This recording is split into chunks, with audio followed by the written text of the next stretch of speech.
Otis Henry, what are you doing in there? No, just stay. Sorry, Theodore. I was just getting fixed up. Boy, it's sure nice of them to let us use the sheriff's office. So, how do I look? Well, that hat looks ridiculous.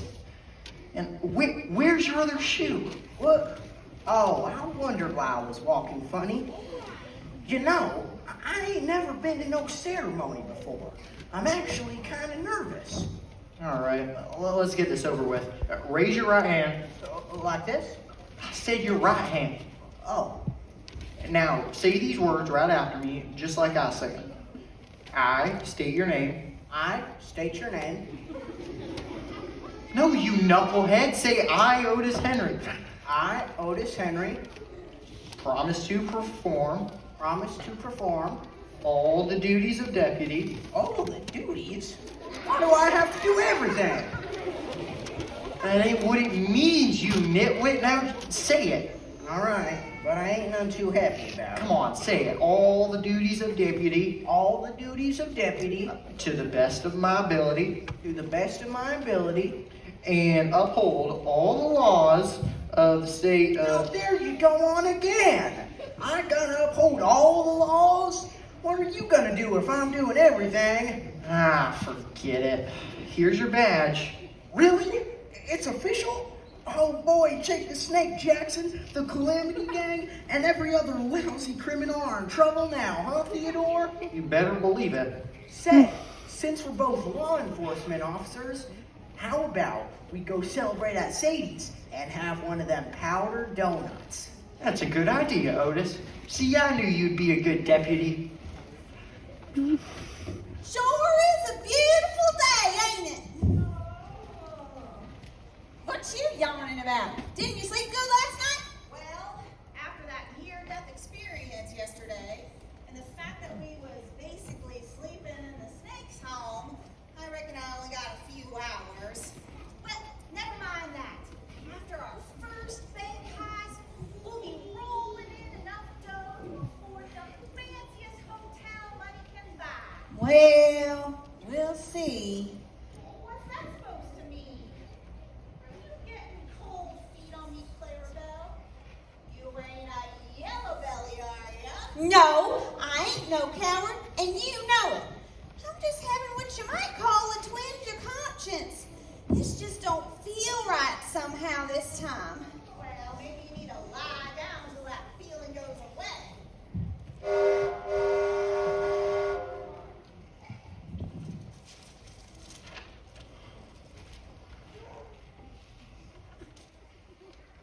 You must have lost some drink water. Oh, I'm sorry. Have we met? No, but you see, that name's not easy to forget. See, my father's the Reverend. Said he met you yesterday. Oh, yes, ma'am, you sure did. Now, did you catch those criminals you were looking for? Not yet. But don't you worry none. We will. And it won't be long, neither. Well, we will let you get back to enforcing the law. Yes, ma'am. Oh, and just one more thing. If you happen to see anything suspicious, will you let us know immediately? It's best to leave these things to the professionals.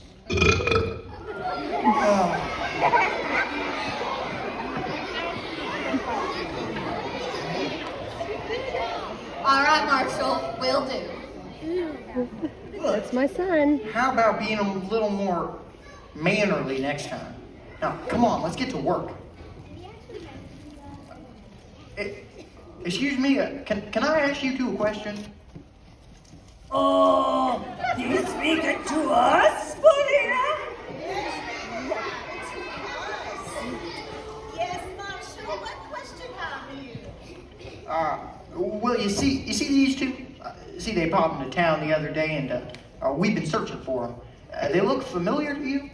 Oh, very nice looking, eh? Oh, Must be important people. yes, very important and smart. No, Marshal, we have not seen them.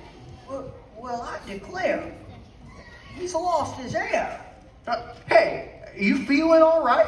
Oh, he's fine, Marshal. I just take him home and put him to bed. Nothing a good pot of soup gets you, eh? Yeah, I reckon.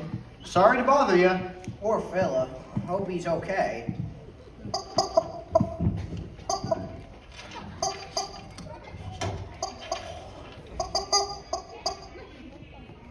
Poor Ellen! That is not a nice thing to say. Those out-of-towners weren't strange. They're just from a different country, that's all. Now you better mind your manners. Poor Ellen! There you are. I've been looking all over for you. What's with Flora Ellen? Oh, she is just fixing to start a fight today. Same with Darnell, I'm sorry to say. Well, what has that rascal roadrunner been up to now? Oh, well, I think he saw his reflection in the window, and let's just say he didn't like what he saw. Now there's shattered glass all over the place. Oh, dear. Oh, hello, ladies. How'd you sleep last night? Just fine, Marshall. Thanks for your hospitality. Say, were you two here just a little bit ago? Oh, no, that was someone else. Poor Ellen! I want to apologize for the abrupt ending to our conversation yesterday due to the snake incident. Yeah, sorry about that. You see, you forgot a vacation somehow, but I can promise you it will not happen again. Oh, it was no trouble. We survived, didn't we, Rose? Say so, Clarabelle. Well, anyway, it caused an abrupt ending, and we'd like to finish that conversation if you don't mind. You know, the one about Jesus, I mean? Oh, I'm sorry, Reverend. Maybe another time. Wait, I want to hear what the Reverend has to say. I ain't got time for this. Simmer down. I'm sorry, folks. She can get madder than a wet hen sometimes.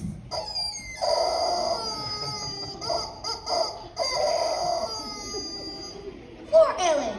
She did not mean it like that, and you know it. Anyway, you know, we were talking about Jesus being a baby, but he didn't stay that way. He grew just like we all do. And as a young boy, he did things like other kids did. But then there were things that were totally different. For instance, he needed to eat, just like us. But then he grew tired and sad, just like us.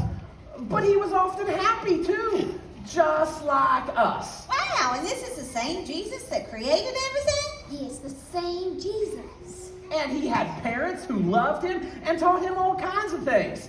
And he had brothers and sisters too. I can tell you a thing or two about annoying younger sisters. But that's just it. The amazing thing is, he never fought with his brothers or sisters. He never disobeyed his parents. He never lied or complained. He never had a bad attitude. In fact, he never, ever did anything wrong. Ever? Ever. Can you imagine that? Always doing the right thing? Not hardly. That's because he wasn't just a boy. He was also God. Fully human and fully God. Wow. Well, that kind of makes my head hurt. I know. Only God knows how it works, but it's a wonder for sure.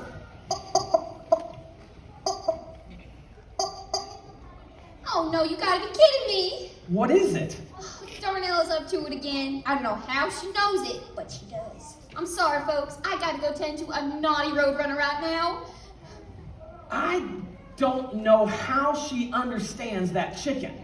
I mean, Flora Ellen doesn't enunciate well enough for me. Clarabelle and I were wondering if we could encroach on your hospitality a little bit longer. We were?